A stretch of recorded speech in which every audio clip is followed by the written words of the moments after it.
Hello and welcome back to the student series where I will be cutting the dovetail sockets on this box.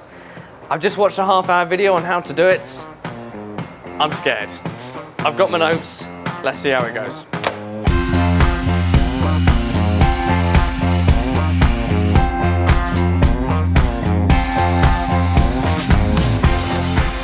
Wow! Excuse me! I'm building a shield.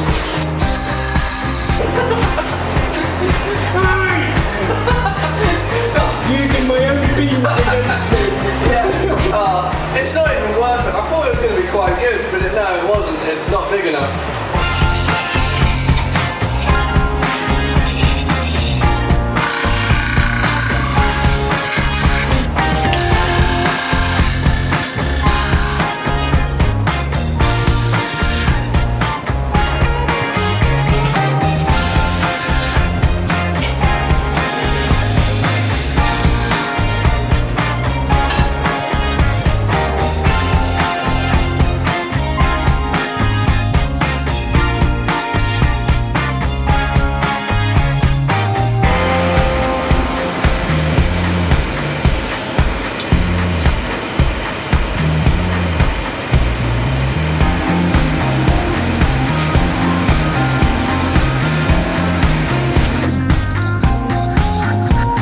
Don't judge me.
And I'm furious because it's stressful. It's very satisfying with a sharp chisel though. Is it? Assuming I've sharpened it. Alright.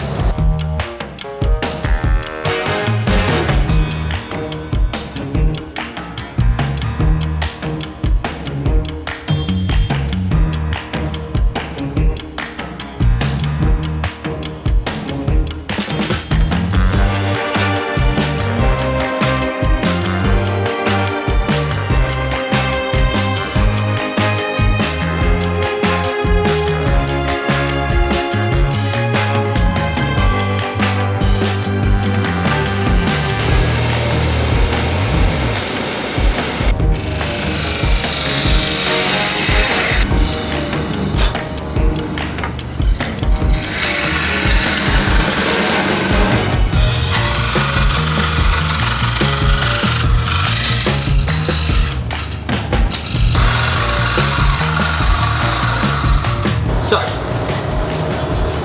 I am levelling out the bottom bits of the tails.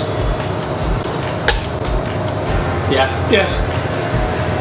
And there was one particular tail where I didn't do a good job at all at actually cutting down to the line. Yeah. That one. I'll b-roll it in a moment. Okay. What would you suggest? Should I actually get the saw out and just cut down to the line, or should I chisel it? I would get a chisel in the vice obviously, push it up against that and then just roll it down like that to continue the line. And then chisel in from there.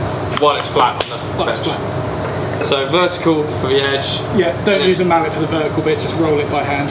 Yeah. And then then flat for the rest of it. flat for the rest of it. Lovely, thank you very much.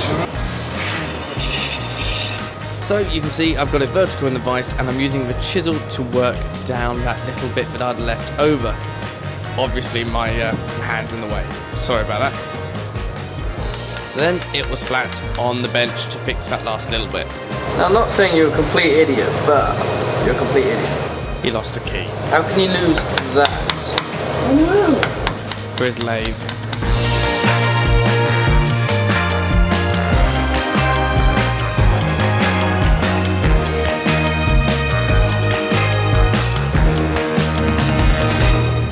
Right, so Rob has completed fitting the tails, well, kind of cutting the sockets actually. He hasn't quite fitted them just yet, but what would you say was the hardest part?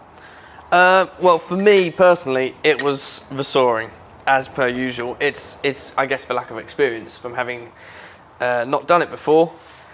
That angle seemed alright when I went across the line at the top. Yeah. Went from the back forwards, little cuts across. That seemed okay, but often I was sort of unsure when I did the first sort of few strokes, which then made the line very messy. Okay. Which didn't help. So then that meant I wasn't sure what side of the line I was on. Good. Yes, so I had a few of those, and then when I came down with the longer strokes, while I might have followed the line on this side, the back side did not follow it, so clearly I didn't get the angle quite right. Were you only using the Japanese saw?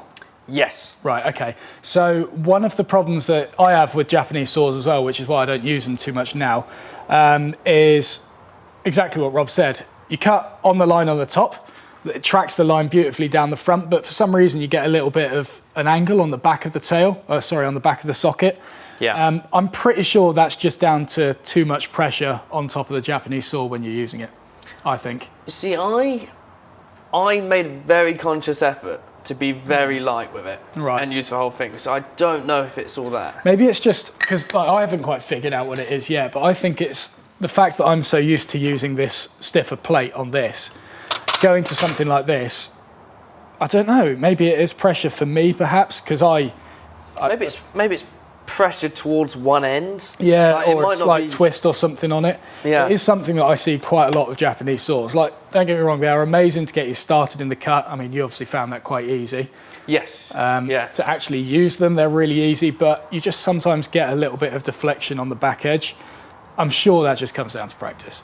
Yeah, no, I completely agree. And if I'd tried to use that, I think I would have had a lot more difficulty with that top part. Trying to get that line neat and tidy, especially when I said I made a slight mistake, roughed over the area, now I can't see what I'm doing. Well, considering how fine that saw is, it doesn't matter so much that I've made a rough area, because that's still going to be thinner, even with a mistake, than that would have been. This is true. Overall. This is true. And the other thing is, you made a conscious effort when you cut these out that you were looking at the exposed face. Exactly. Whereas if you were to look at this from the back edge, you'd get that back line completely straight, which is a bit pointless really, because it's going to be hidden once the tails are assembled, and then you'd have some undercut or overcut, whatever it would be, on the front of the pins.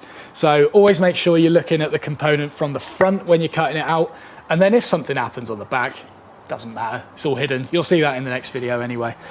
Yeah, I think most of the time I sort of did overcuts anyway. Looking by the back of these, I can see a lot of pencil markings still there. So from what I did, it's not the worst in that case. Any other pointers?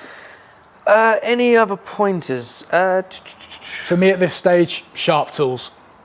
Yeah, that made a difference. And I think I noticed it was quite blunt towards the end of me doing it. Yeah. But I couldn't be bothered to... It's typical, isn't it? I just can't be bothered, therefore I end up with a worse product. The thing is, you can kind of get away with it being semi-blunt when you're using it with the mallet. Like when you're chopping down vertical like that, because you've got the mallet to drive it. It's when you get it upright and... And you're doing it handheld. Yeah, and you're going in with the vise, obviously, and you're going in halfway, flipping it around. That's where you need it to be really sharp, because you haven't got the vise, you haven't got the mallet to drive it anymore. Yeah. And if you end up putting too much force on it and then you hit that back corner, it's not going to be pretty. So you need to have maximum control at that point. I was very fearful of that, and I was just thinking, can I put in the effort to go and sharpen it, or is it all right? It's getting there. I can begin to see that white edge on it. Yeah, I mean, I did often sort of look at it, looking for that, and I never quite saw it, but I thought, nah, that's okay. I think you... What are you doing to my African Paduk? How dare you? That's okay. Just chopping into it. Yep. What was there? I'm sure there was something else. Oh, just a small thing. When I was actually getting that angle in afterwards. Oh yeah. I kept on going the wrong way. Matt told me, oh, you've gone the wrong way. So I thought, I'll fix that. Did it and just did the same angle again. What he's referring to here is when you're chiseling down into the sockets, you obviously need to match the angle of those pins. So for this one, the angle of the chisel is correct. Rob decided to angle it the other way and start mashing into the pins. To which I said to him, Rob, you're going the wrong way. He's like, oh yeah. And did the same thing. So don't do that. It wasn't quite that, but I took the chisel away and then put it back. It wasn't just like I tilted it even harder into it. Yeah. But that being said, once you turn it over to get to the other side, then all the angles flip round. And you don't need to worry about angling it then. Oh, I forgot about that bit and I just angled it anyway. Yeah, you can do, but yeah, you don't need to. Yeah. You don't need to. So awesome. Good. Nice work. Thank you. Rob hasn't quite got any of them fitted yet, so no. In the next student series video or the next page on my website, if you're watching it on there, you will see how to actually fit these tails and do that final fitting to get this down to the correct size. Yeah, some of these are going to need some work. I think they will. Yeah. Cool. So, you're now ready. Don't punch me in the face on this one. You're now ready to move on to the next lesson. You can do so by clicking the link below. Rob will show you where the subscribe button is. There. And see you in the next video. See you then.